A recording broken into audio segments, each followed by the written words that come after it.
Hello, guys. Welcome to the Break Fate Ferocity album commentary music breakdown video, where we break down. We haven't done one of these yet. this is the first. Why are you like this? Can I not just do the thing? Can I not just do my thing? Anyway, so. Oh, he's frozen. Oh, I'm still here. It's fine, just keep going. Okay, cool.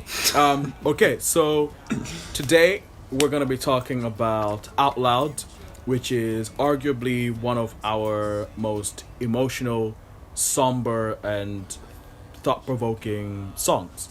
So, yeah, so we're just going to dive right into it. Who wrote it? What inspired it? Guess what? You got me.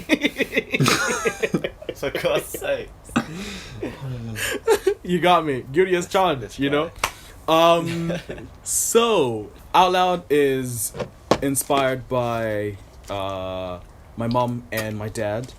I always wanted to write a song about them, and I figured, fuck it, why not? So my dad passed away when I was like 3, somewhere there, and the song basically reflects on how I look at growing up without him, and then also how my mom had to cope with basically herself growing up without him and raising us.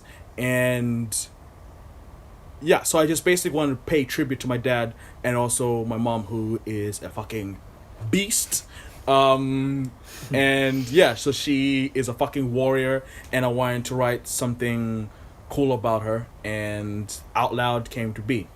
So yeah, that's the main meaning. It's a beautiful song. Thank you. It's a very good song. Thank you. So yeah, that's the main inspiration behind the song. What does it mean to you guys? I just love it. Like, I remember the first time I read it, I didn't know what to even say. I was just like, damn. I was just like, we've got to put this down. It's got to go on the album. It was just one of those songs I was like, I can't even argue with anyone. It's going on there. Like, Yeah. For me, I really like the calmness of it. I feel like it's got a really I can't even speak. I feel like it's got a really tranquil element that you could play it and fall asleep to it, even with the sort of big ending, if that makes sense. It's still one of those songs that you could just put your headphones in and you're just gone. You're in your own world, and it takes you away. And I feel with the album placement as well, it fits so nicely on there just before. Again, it's like a prerequisite to Ender, and again it's more like foreshadowing. It's like it's soft, and then Ender will just finish you. So I feel like Out Loud, it's low-key one of my favourite songs, I would say. For sure. I thought it was going to be like the easiest one to write musically. Oh, I honestly did, because because I'm kind of going back to my roots of just playing acoustics in my room, because that's where I play guitar. It's what I do, and I thought this is going to be easy, and it became the hardest thing I fucking ever wrote. Took like, months. What the hell? I agree as Took well. months, and these guys would Not just message me all the musically, but time, like emotionally. when's Out Loud finishing? I'm just like, don't know. Yeah. Well, Ricky, adding on to what you said, like not just like musically, but emotionally as well. Because obviously, like, we wanted, like, me and you, I think we both wanted to do it justice for Mashana for what it meant, but musically as well. Like, obviously, a lot of the ideas were Mashana's. So when he was pitching them, like speaking, I think we spoke in previous videos, but kind of coming up with sort of like these African tribal drums and like having something that was a bit more down to earth and very different. I've never written anything like that in my life.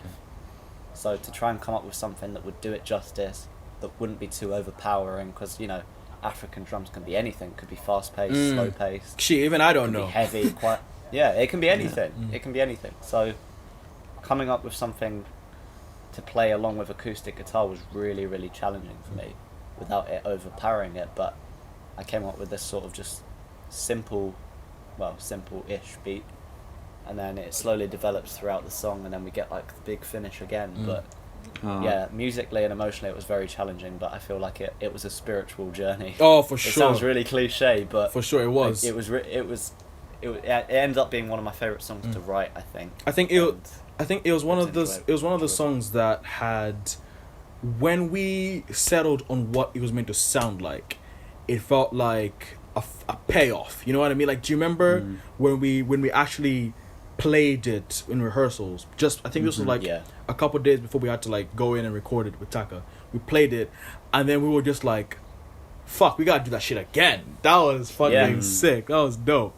I remember drums having a really hard time because when we ran through it a few times, I was trying lots of different things to make it sound good, because I didn't want to hit the snare because that would be too loud. And I tried, I think, a rim shot, I tried hi-hat, I tried the bell of the ride, I tried tambourine, hitting that, and then I think in the end we settled on the tambourine.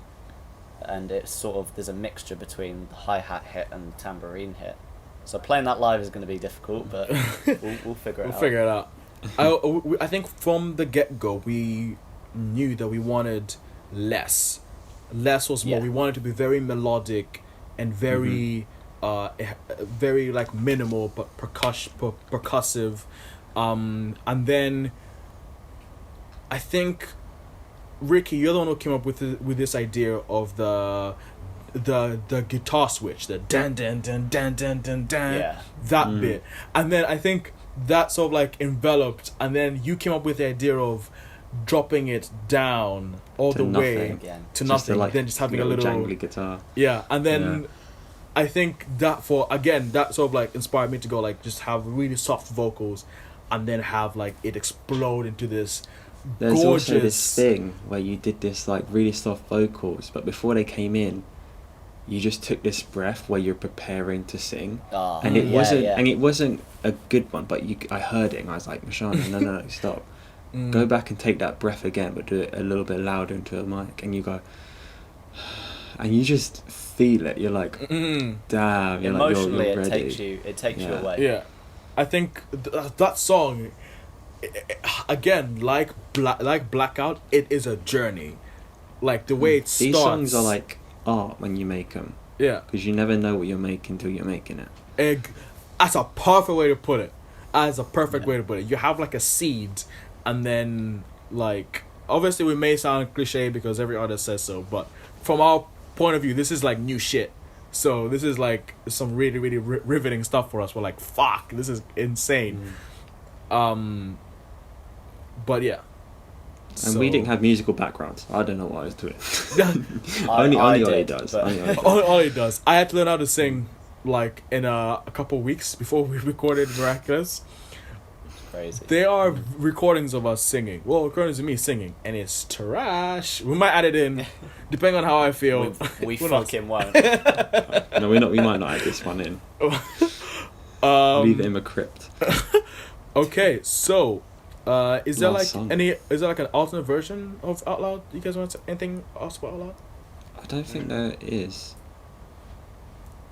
We just It might have been at the start, but there's nothing recorded. So. Okay. We just all wrote it and then it... Yeah, okay. Alright. Well, this is it. This is the end. This is the... See what I did there? Because of Ender? This is the big boy. The granddaddy of Mac Daddies. This is the fattest song we have ever written. To hear what we have to say about this song, titled Ender, the one and only, the big granddaddy. The Royale with cheese. Royale cheese. Royale cheese. Tune in next time. Same bat channel. Same bat whatever. Click the link below. It'll be just there. Yeah, click the link below. I don't think I'll be updating that. I can't be asked. Really just subscribe and it'll come up for you. Okay, yeah. Oh, also subscribe. What the hell? Subscribe. There you go. Comment, subscribe, we like. also had links all the time. I'm too busy for that. Yeah, don't tell them that. We're not busy for you guys. We not love busy. you. We're really not. Okay, alright. Cool. So Ender is in the next video. So stay tuned and watch out for that. We appreciate you. We love you. Peace.